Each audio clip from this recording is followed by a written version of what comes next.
bawat araw ay maaaring maghatid sa iyo sa karanasan ng tagumpay o kabiguan, ng ligaya o lungkot.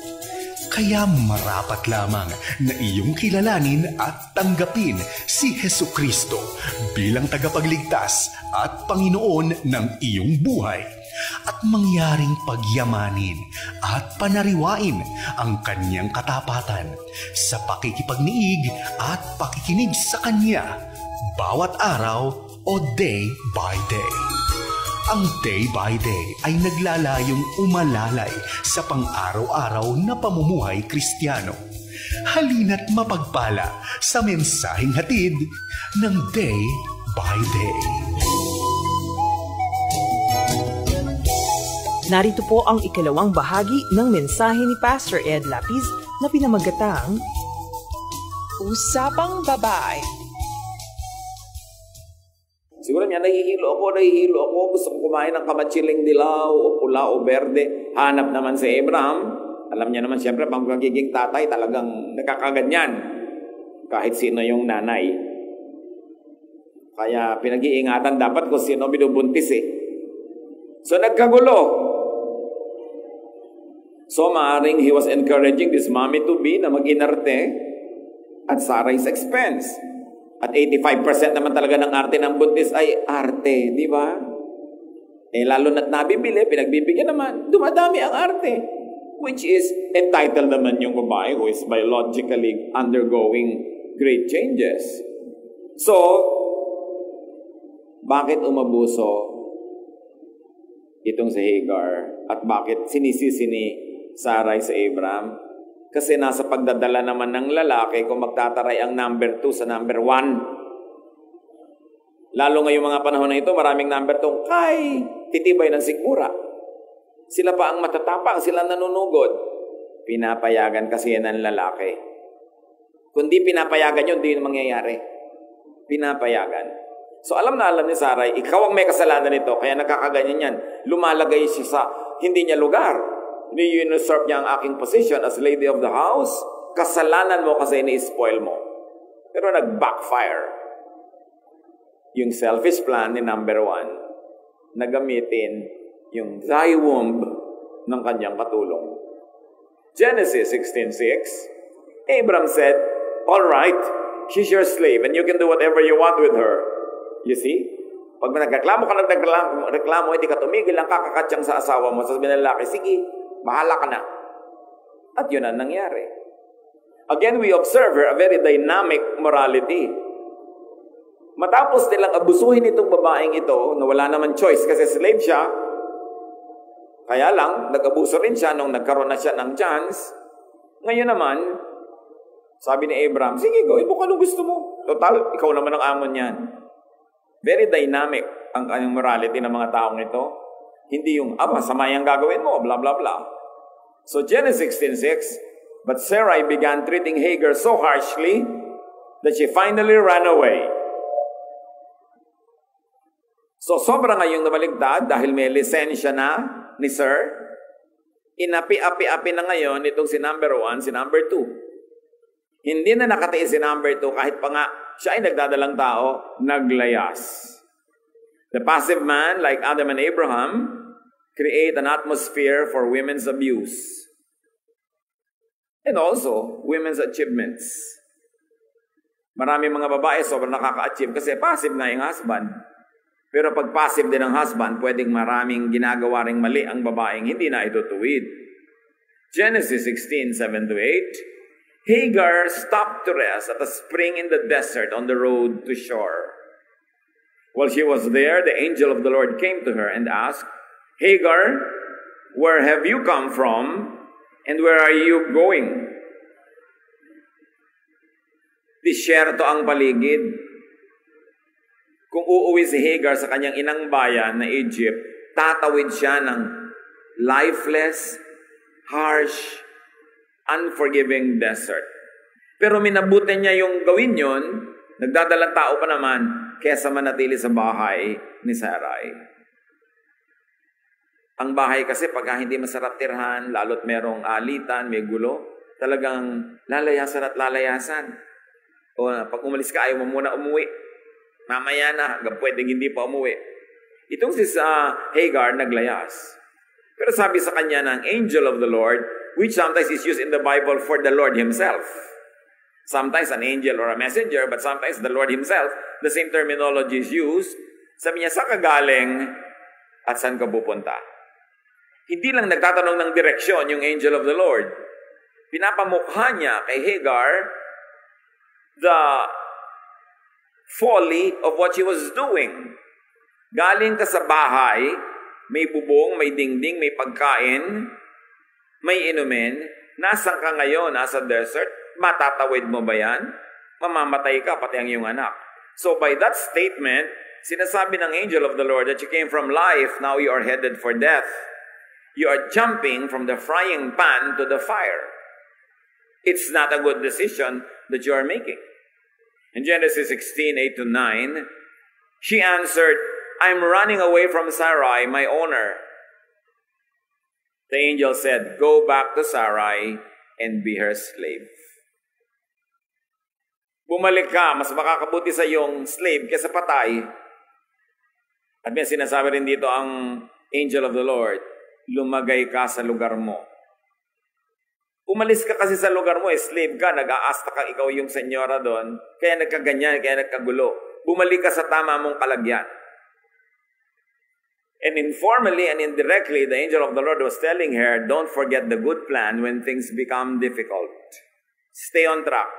You were supposed to be the mother of Abraham's child. You are not supposed to be some dead corpse in the desert. May plano, kaya nangyari yan. Kaya dapat, nahihirapan ka man, huwag kang umalis sa plano. Immediately, mga kapatid, may application sa buhay natin yan eh. Minsan, pagka humihirap, nakakalimutan mo kung bakit nandun ka sa sitwasyon na yun, na may plano ka. Minsan, nag-aaral ka, humihirap, gusto mo lang mag-give up. Meron kang gustong gawin ng exam, nahihirapan ka, gusto mo lang, huwag nang kunin yun. May ambisyon ka, nahihirapan ka, you want to give up. Stay on track. Notwithstanding the difficulty. Kailangan, kung ano yung pinakamabuting gawin, yun ang gawin mo kahit mahirap. Wala namang kwenta yung dumali nga, pero wala naman din kwenta yung pinupuntahan mo. Genesis 16, 10-11. Sabi ng angel of the Lord, which tells us na siya ang Lord. Kasi sabi niya, I will give you a son, who will be called Ishmael, because I have heard your cry for help. Yan, bibigyan kita ng anak mo. Can you imagine this? Hindi na anak ni Sarai ang lalabas na sanggol. Sabi niya, bibigyan kita ng anak na lalaki. At sa isang babae tulad niya na alipin, napakalaking pag-asa yung magkaanak na lalaki kasi masyadong male-oriented ang civilization ng araw. Sa lalaki ka nakasandal, nakahawak, nakatapak para sa stability mo. Ngayon, bibigyan siya anak na lalaki. I'll give you a son who will be called Ishmael because I have heard your cry for help. And the lesson here is very clear, mga kapatid. God hears prayers. Even of slaves, even of runaways, even of other races, and yes, even of number twos. Nakikinig ang Diyos sa dalangin ng sino mang lumalapit sa Kanya. Walang exclusive franchise ang isang lahi, ang isang relihiyon, o ang mga banal lang para manalangin. God takes pity on people that are in a very difficult situation. At kung meron man sa atin na nasa ganyang kalagayan ngayon, just continue praying because God hears prayers. Ang star dito, yung family ni Abraham, slave lang ito. Nagalit pa yung master, yung mistress niya, and the master, pinayagang palayasin siya. But nevertheless, hindi siya binitawan ng Diyos. Genesis 16, 11-12, and later I will give you so many descendants that no one will be able to count them all. Yan ang pangako kay Abraham, ipinangako na rin dito sa slave. But your son will live far from his relatives, and he will be like a wild donkey, fighting everyone, and everyone fighting him. At ito ang naging ninuno ng isang lahi na hanggang ngayon ay nakikipaglaban sa mga anak ni Abraham. Dahil sa alitan ng dalawang babae, dahil sa usapang babaeng hindi naayos, hanggang ngayon ang mundo apektado. That there is this national and racial conflict between these two sons and their descendants. So merong promise na ibinigay kay Hagar, dadami rin ang iyong mga kaapu-apuhan. Genesis 16:13, Hagar thought, have I really seen God and lived to tell about it? So from then on, she called him the God who sees me. Katuruan kasi noong Old Testament, bawal makita ang Diyos. Ang makakita sa Diyos, mamamatay. Kaya takang-taka itong si Hagar. Nakita ko ba ang Diyos? At nabuhay ako para maikwento pa ito? Sabing ganon? Kaya ang tinawag niya sa Diyos, ang tawag niya, ang pangalan ng Diyos sa kanya, the God who sees me. Dahil hindi ko lang siya nakita, nakikita niya ako. So here, Hagar saw God, another exemption to the rule. Yung mga sobrang legalista sa mga rule na nakikita nila sa relihiyon na hindi na pwedeng ma-exempt ang anumang bagay, mag-isip-isip kayo, maraming exemption kahit sa loob ng Biblia. Kaya sabi nga ni Jesus, kayo ba kung may hayop na nabulid, nahulog sa balon, nahulog sa tubig at nalulunod, sabat, hindi ba kayo lalangoy, hahahon nyo yun? Hindi ba kayo magtatrabaho? Hindi ba kayo gagawa ng exemption? At ang ine-expect ni Jesus sa sagot, yes, you will make an exemption to the rule, from the rule, to be good, to be kind, and to be practical. Kaya pag sobra kang relihiyoso, nabulag ka na sumusunod, kung ano yung nakita mo sa teksto hanggang katoldok-toldukan, hindi mo na iginagalang ang konteksto mo ngayon, yung katotohanan, yung realidad mo, ang nangyayari, sumisikip ang mundo, lumiliit, kumikitid. At kawawa ang maturuan mo at maakay mo, dahil ganun din ang mangyayari sa kanya. But what is so important here is that God sees Hagar, which means God sees you and me. Kahit ano ang moral condition mo, kahit ano ang iyong gender, kahit ano ang iyong civil status, kaya disobedient ka o obedient, nakikita ka ng Diyos, binabantayan, at kung nagigipit, naranasan mo ring maapi, maging kawawa, nasusukol ka, nandun ang Diyos para tumulong. Wala siyang binipili. Mahal ng Diyos ang mga saray, kaya makita nyo, magkakaroon na sana siya ng solusyon sa kanyang problema, kaya lang nagkaroon ng magulong usapan ng dalawang babaeng ito. Mahal ng Diyos ang mga Hagar, lalo na yung mga Hagar na victims lang naman. Hindi naman lahat ng naging number 2, inisip nila, pinangarap nila maging number 2. Pag binasa mo yung mga ambisyon nila nung araw, lalo na nung uso pa yung mga slam book, ambisyon, wala namang batang babaeng naglagay na ambisyon, maging kerida, maging kulasisi, maging desgrasyada, maging separada, maging ganito, maging ganon, maging prostitute. Wala naman nangarap nun. At nakita natin, hindi naman pinangarap yun ni Hagar. Wala lang siyang choice kasi siya slave. At maraming uri ng slavery, slavery of poverty. No? Sometimes slavery ng pamilya. Lang ibinubulid ka na mapahamak. So yung mga biktima, mahal yun ng Diyos. Hindi laging akala mo na lang sila makasalanan ng tingin mo, lagi na lang masama. Dahil maraming tao, hindi nila iniibig na mapunta sa kanilang kinakalagyan. And God sees that. Kaya pinagmalasakitan ng Diyos maging si Hagar. Dapat sana yung camera na natili na lang nakatutok kay Sarai. Siya ang bida eh. Bakit sumunod kay Hagar sa desert? At meron pang nangyari, hindi nangyari kay Sarai. Kinausap ng Diyos, mukhaan, diretsahan si Hagar. Kahit sino pwedeng kausapin ng Diyos. Walang religion, religious group, or organization, o training program na magsasabing, pagka lang sumali sa amin, doon kakausapin ng Diyos. God is God of everyone. And the Bible is full, replete with such examples. You only have to be blind not to see. So mahal ng Diyos ang sino man. Kung ikaw man ay si Sarai, naintindihan ng Diyos ang iyong kalagayan. Pinangakuan naman kasi itong si Sarai at si Abraham, nag-apura lang. May pangako sa kanila. Magkakaroon kayo ng maraming mga anak. Kaya lang inilagay na nila sa sarili nilang kamay yung method nung nainip. Mga kapatid, may pangako ang Diyos sa ating lahat. Sabi niya, I know my plans I have for you. Plans to prosper you, not to harm you. Plans to give you hope in the future. Huwag kayong mag-apura kung hindi pa natural, normal at tama na ibinibigay ng Diyos.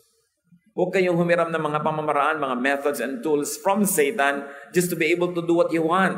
Wait for the right time. May panahon, kahit ang tanda-tanda na, kahit parang wala na. Katulad ni Abraham, later on, tsaka pa lang siya magkakaanak. Nung binatilyo na itong si Ishmael, tsaka pa lang nagdalang tao si Sarai. Pag gusto ng Diyos, walang makakapigil. Pag ayaw, walang makakapilit. God does not need an ungodly assistance to be able to bless you. Hayaan nyo siya. Gawin lang yung tama. At kung wala pang tamang magawa, di walang gawin. Kasi may gagawin kang mali sa pagmamadali because of impatience. Nagkagulo-gulo tuloy ito. Hanggang ngayon, ang mundo nahati sa mga naging descendants ng dalawang batang ito na sana hindi na nagkaroon pa ng ganong gulo kung hindi lang nainip masyado sa Abraham at hindi nag-isip si Sarai ng ganon. Sinimulan niya yung pagdadalang tao kasi nitong si Hagar na mayroong sigalot. Kaya yung mga nagdadalang tao, tiyakin yung subukan yung pasayahin ang sarili nyo hanggang maaari. At yung mga nakapaligid sa mga nagdadalang tao, pasayahin yung babaeng nagdadalang tao. Kasi dinaramdam nung bata sa loob ang mga nangyayari kahit nasa loob pa siya. At napatunayan na yan sa field of psychology and in many other scientific fields na may epekto kahit doon sa bata sa loob, yung nagaganap. Importante na maging considerate sa mga nagdadalang tao. But what is that story to us now?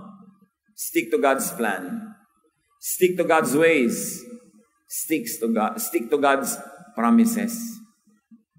Alamin ninyo, halukayin, idambana ang mga pangako ng Diyos na nasa Biblia. Angkinin. Kaya nga nakasulat yan dan para sa atin. Para sa lahat ng nananalig. Para sa mga Hagar at Sarai din. Don't make ungodly and short-sighted shortcuts like what Abraham did. And remember this, be fair and be good to your Sarai. Kung ikaw si Hagar, lumagay ka sa lugar. Huwag kang maging mayabang. At kung ikaw naman si Sarai, be fair to your Hagar. Lahat ng tao nagre-react sa nangyayari sa kanilang paligid. Lahat ng tao kung minsan pinipilit lang umahon sa malalim na imbornal ng kanilang nakaraan. So sa kuminsan sa kanilang pagpipilit at pagsisikap umahon, may natatapakan, may natatadyakan, may nahihila, pero dahil lang they are trying to survive. Hindi sila nagpasya one day na sisirain ang buhay mo. Nagkataon lang kung minsan ikaw yung naging kakompetensya. Walang personalan. Understand that people are only trying to recover from their past. Or they are trying to survive their present, or they are trying to secure their future. Everybody has insecurities. Kaya hanggat maaari, kung makakapagbigay, pwede mong mahalin ang kapwa, magpasensya, yun ang dapat gawin, not to treat everybody as your competitor. Abraham naman dapat regulate people around you. Kung na-manage ni Abraham ang dalawang babaeng ito, parang si Doña Victorina at si Doña Consolacion sa Noli at Fili, kung na-handle niya lang mabuti, hindi ubuwi sa ganon. Pero para ma-handle yan, dapat marunong kang humarap, makiharap, mag-usap, makipag-usap. Hindi, ay sige, bahala na kayo. Huwag na natin pag-usapan, bahala na kayo. Kailangan mamuno. At maraming gulo sa mga pamilya dahil passive ang ama. Ang ama dapat mag-lead. Magtuwid ng mga mali. Hindi pag may maling anak, sasabihin sa nanay, ayusin mo yung anak mo. Nanay na naman. Ang magkokorek. Laging nanay na-assign. Pag may kailangan mangutang, nanay din ang naka-assign. Nakakita ba kayo lalaki nangungutang? 80% ng nangutang babae, uutusan ng lalaki, mangutang ka naman. At bayaran mo na rin. Babae rin magbabayad. Maraming ganyang scientific studies, kaya marami ngayon mga microfinance groups, mga NGOs, hindi nagpapahiram sa lalaki. Sa babae nagpapahiram kasi mas mataas ang rate ng pagbabayad nila. So, napakabuti dapat yung mga lalaki talaga manindigan. Hindi lang ibig sabihin ng tunay na lalaki may bicep at saka may abs. Kailangan may paninindigan, may matibay na loob at kailangan mamuno talaga sa pamilya. Huwag yung magtago na kunwari nagagalit-galitan, naduduwag lang pala na harapin ang mga tunay na issues ng pamilya. Lead. The problem was the silence of Adam. Dapat, nung titingin-tingin pa lang si Eva doon sa puno, pinitik na niya. Huwag kang tumingin dyan. Babae ka. Titingin-tingin na, pinayagan pa niya. Nung pumipitas-pitas na, pinayagan pa niya. Nung pinapakain siya, kumain din naman. Hindi nanindigan. Importanteng manindigan. Men should lead as mandated by the Lord. And this kind of leadership should not be usurped by anybody. So regulate emotional at mga magugulong usapan sa pamilya para wag lumaki. Do not just be passive. But very important to all of us, God loved Hagar, so why can God not love you? Mahal tayo ng Diyos.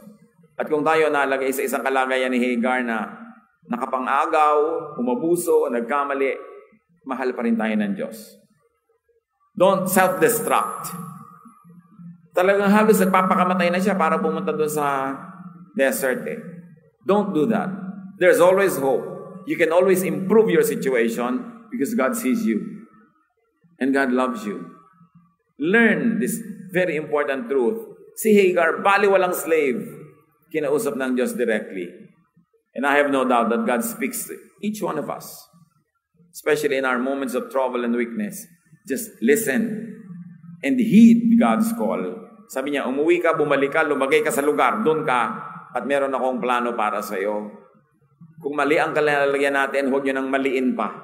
Huwag nang dagdagan pa. Don't make it worse. Don't jump from the frying pan to the fire. Sabi ng matatanda, nasa banig na, lumipat pa sa sahig. Kung napasama man tayo ng kalagayan, ituwid nyo na, huwag nyo nang dagdagan pa ng mali. Because God sees you. God loves each one of us. And everyone has hope in the Lord. Panginoon, marami pang application ang kwentong ito. Turuan nyo kami na i-apply sa aming mga buhay-buhay. Kung paano mo minahal si Abraham, si Sarai, at si Hagar. Pati ang kanilang mga naging anak. Ituro mo sa amin, Panginoon, na maging mapagmahal din kanino man. Huwag magtangi. At kami man, Panginoon, huwag lilimutin na mahal nyo kami. Sa mga panahon na kami nagiging parang Hagar, naaapi, nakakawawa, turuan mo kaming alalahaning nakikita nyo ang aming kalagayan at mahal nyo kami. Lumagay kami sa lugar, improve our situation, and do the right thing. Pagbulay-bulayan natin mga kapatid ang mga katotohanan, hanapan ng very real application sa ating mga buhay. Panginoon, as your people, stay silent before you, make us, enable us, empower us to apply this wisdom in our personal lives. Ang katatapos pong ikalawa at huling bahagi ng mensahe ni Pastor Ed Lapiz ay pinamagatang Usapang Babae.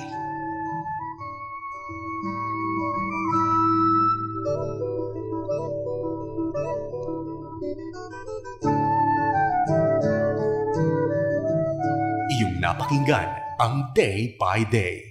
Inihatid ng Day by Day Ministries sa pakikipagtulungan ng FEBC Philippines at ng 702 DZAS, Agapay ng Sambayanan.